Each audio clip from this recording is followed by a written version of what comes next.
Someday, Angeline by Louis Sachar, Chapter 13, No Going Back. Lay down, ye weapons, sailor, or off she goes. The sailor looked at the lovely lady, with her hands tied behind her, standing at the edge of the plank. He only had to see her eyes to know that she too was in love with him. He glared defiantly at the one-eyed pirate, then slowly lowered his sword. Angeline put her thumb in her mouth, then, catching herself, she immediately bit it. If only I didn't suck my thumb, she thought. She examined it for teeth marks. From now on, she decided any time she caught herself sucking her thumb, she would bite it hard. The more it hurt, the better. Then maybe I'll learn. It had been a week since Miss Hardlick had sent her home. She hadn't been back to school since. Instead, every day she took the number 8 to the aquarium, to the bumphead hogfish, the garden of eels, and the circular room with the big frowning fish. She wondered why she liked the frowning fish so much. She thought it must have been kind of like the clowns at the circus. The ones with the frowns were always funnier than those with the big smiles. "Don't hug me until I take a shower," said Abel as he came home. She wanted to tell him about the aquarium and what happened in Miss Hardlick's class and why she could never go back there. She'd been wanting to tell him about it all week. But how could she? He expected so much from her. "Now you can hug me," said Abel as he emerged from his pajamas and robe. Angeline hugged and kissed her father, then sneezed. The odor of his shampoo irritated her nose. Abel always washed his hair in the shower. He had to wash all the banana peels out of his hair. Every day, all day, he felt like he had banana peels in his hair. He would look at the rearview mirror to try to assure himself that they weren't really there. But he was never totally satisfied until he took a shower and washed his hair. Angeline knew she had to tell him about school. She knew he would find out about it anyway, someday. "Is something wrong?" he asked her. She stared at him for a moment but couldn't tell him. "Oh, I hurt my thumb," she said. Instead, "What happened?" he asked her. "I bit it," she told him. "I'm sorry. Does it hurt?" "A little," she replied. "Not enough." "Okay, fine," said Abel. He walked into the kitchen, shaking his head. "Do you want salt water with your dinner?" he called. "Yes, please," Angeline answered. The phone rang. "It's for you," Abel called. She ran into the living room and took the phone from her father. "Hello," she said. "Hi," said the voice at the other end. "This is Goon." Gary laughed awkwardly. "Hi, Gary." "Hi," Gary said again. He sounded nervous. "Where have you been the last few days?" he asked. "How come you haven't been in school?" Angeline looked at her father, cooking dinner. She couldn't talk with him there. "My socks are green," she said. "So?" said Gary. "You can go to school with green socks." Angeline looked at her father again. She wished he'd leave. "My father is right here," she said. "He's not wearing any socks. He's wearing slippers." Abel turned and looked peculiarly at Angeline. "Oh, I get it," said Gary. "You can't talk because your father is right there, right?" "Yes," said Angeline. "He doesn't know you haven't been in school?" Gary asked. No, said Angeline. "Wow," said Gary. "That's really something. Well, maybe I'll see you at school tomorrow and you can tell me." "I doubt it," said Angeline. There'll be Somaliu," said Gary. "What's Somaliu?"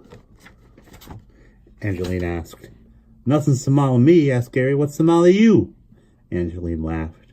She thought it was the funniest joke she'd ever heard over a phone. "Well, goodbye, I guess," said Gary. "Bye."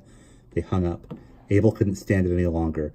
"Why did he want to know what color socks you were wearing?" he asked. Angeline had to think fast. "Well, see, he lost his socks, except his were blue." She quickly walked out to the living room and picked up her book. "Did he think I took his socks?" Abel asked out loud, but not loud enough for Angeline to hear him.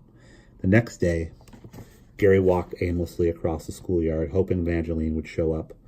"Will you get out of the way, Goon?" someone said as he walked through their hopscotch game. "Hey, get off the field, Goon," as he walked across the baseball diamond. "Come on, Goon, walk around." He went back to his classroom. "Hello, Gary," said Mr. Bone. "Hi, Mr. Bone," muttered Gary. "Have you seen Angeline?" "No, I'm afraid not." He took off his shoe, then put it back on. "What did you do that for?" Mr. Bone asked him. "Do what?" "Take your shoe off and put it back on." "Did I do that again?" Gary asked. Mr. Bone smiled and put her arm around Gary. "Angeline will be back," she assured him. "You never know," said Gary. He looked into the saltwater fish tank. He peered into it like he was gazing into a crystal ball, hoping that it would somehow tell him what had happened to Angeline. But all he saw was a fish, and he didn't think that told him anything. "Maybe she's sick," said Mr. Bone. "Why don't you go see her after school? I'll bet she'd like that." Gary knew she wasn't sick. If she was sick, she would have told her father. No, she wasn't sick. It was something bigger. But he could still go over to her house after school, like Mr. Bones said. He walked up the front stairs to the address he found in the phone book and rang the doorbell to her apartment. Nobody answered. She wasn't at school, and she wasn't at home. This might be bigger than even he had imagined. Maybe she was working for the CIA. She was certainly smart enough. That's why when he called her on the phone, she couldn't say anything in front of her father. But then, how did he know for sure that her father was even there? Angeline could have been lying about that, too. All he knew for certain was that some man answered the phone. No, some person with a man's voice. Angeline wasn't a little girl at all. She was a midget Russian spy. Green socks. Green socks was some kind of code. She was trying to tell him something. She wanted to defect. She was Agent XZ-1000, who was posing as her father.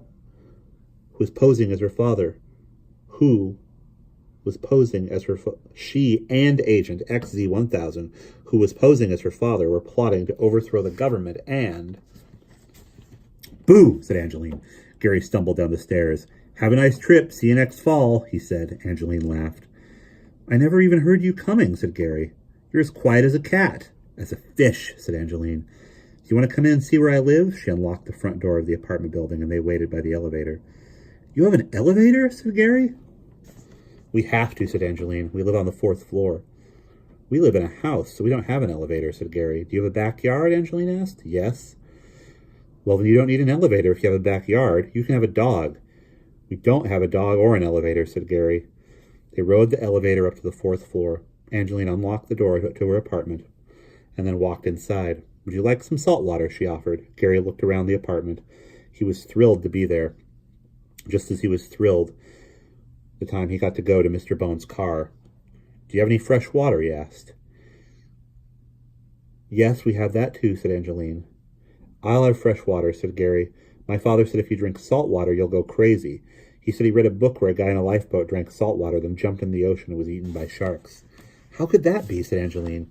You don't go crazy from drinking salt water, and you don't go crazy from eating salt. So why would you go crazy from drinking salt water? Gary shrugged. Besides, added Angeline, fish aren't crazy, and that's all they ever drink. I didn't know fish drank, said Gary. Angeline went into the kitchen and made them each a glass of water. No salt in Gary's. Where's your room? He asked when she returned. This is it, said Angeline proudly. This is where I sleep. On the couch? It folds out into a bed, said Angeline. When I'm asleep, it's my bedroom, and when I'm awake, it's the living room. I just have a regular bedroom, said Gary. I wonder if my parents would let me sleep on the couch. They sat on the floor and drank their water. Gary had a wonderful time seeing Angeline again. He was a little afraid to ask her where she'd been when she hadn't been in school. He didn't want to spoil their good time, but he finally asked her. She told him about Mrs. Hardlick's note, and all about the aquarium, the 4-eyed butterfly fish, and the glass catfish, which you could see right through except for the bones. Aren't you ever coming back to school? Gary asked.